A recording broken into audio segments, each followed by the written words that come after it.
சுதந்திரம் வாங்கின காலத்திலிருந்து இன்றைக்கு வரைக்கும் காவேரி பிரச்சனையும் முல்லை பெரியாறு பிரச்சனையும் தமிழக மீனவர்கள் பிரச்சனையும் தொடர்ந்து பேசிக்கொண்டுதான் இருக்கிறோம் ஒழிய எதற்கும் இதுவரைக்கும் நிரந்தரமாக தீர்வு ஏற்பட்டதாக ஒரு வரலாறு இல்லை என்பதை நிச்சயமாக இந்த நேரத்தில் நான் பதிய வைக்க விரும்புகிறேன்.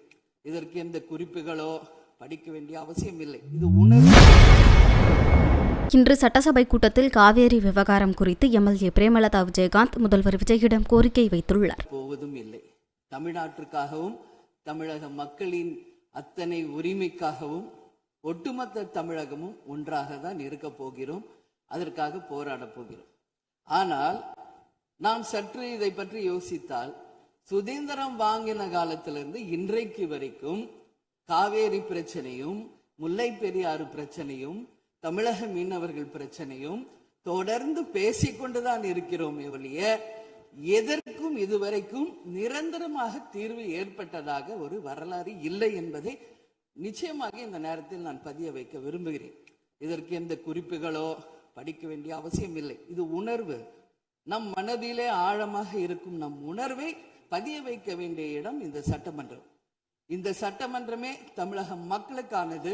தமிழக மக்களின் வரி பணத்தில் நடத்தப்படுவதுதான் இந்த சட்டமன்ற இந்த கூட்டங்கள் எல்லாம்.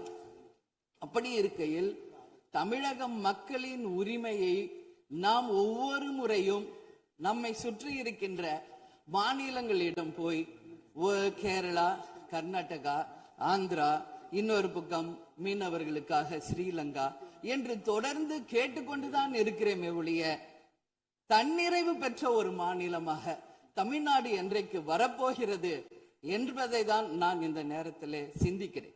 ஏன்னா நம்மை சுற்றி இருக்கின்ற நமது தலைவர்கள் எல்லாருமே இந்த பிரச்சனைக்காக அம்மையார் புரட்சி தலைவி ஜெயலலிதா அவர்கள் காவேரிக்காக உண்ணாவிரதம் இருந்தாங்க, முதலமைச்சராக இருந்தது. கலைஞர் அவர்கள் இதற்காக பல போராட்டங்கள் நடத்தினார். அண்ணன் ஸ்டாலின் அவர்கள் பல தீர்மானங்களை நிறைவேற்றி இருக்கிறார்கள்.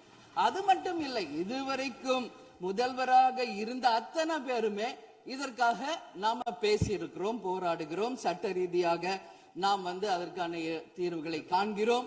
அது மட்டும் இல்லை, காவிரி மேலாண்மை ஆணையம் ஒரு தீர்ப்பு சொல்றாங்க, உச்ச நீதிமன்றம் ஒரு தீர்ப்பு சொல்றாங்க.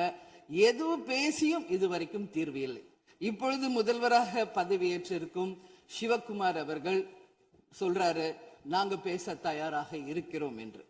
நமது முதல்வரும் சிவகுமார் அவர்களும், நான் என்ன சொல்றேன், இது எல்லாரும் மக்களுடைய, இப்போ இந்த அவை இது முக்கியமான சட்டமன்றம். இங்க வந்தவொன்னு எல்லாருக்கும் என்ன கொடுக்கறாங்க? தண்ணி தான் கொடுக்கறாங்க. அப்போ ஒவ்வொரு மனிதருக்கும் தண்ணி தான் முக்கியம். இன்னைக்கு காவேரி தாயின்னு தான் நம்ம சொல்றோம். ஒரு தாயின் ஒரு குழந்தைக்கும் எப்படி தாய்ப்பால் இன்றியமையாதோ அது பாருங்க, அத்தனை பேரும், அது விவசாயிகளாக இருக்கட்டும், குடிமக்களாக இருக்கட்டும், இங்கு மிக முக்கியமானது குடிதண்ணீர். நீரின்றி அமையாது இவ்வுலகு. செய்திகளை உள்ளது உள்ளபடி தெரிந்து கொள்ள ரெஃப்ளெக்ட் நியூஸை சப்ஸ்கிரைப் பண்ணுங்க.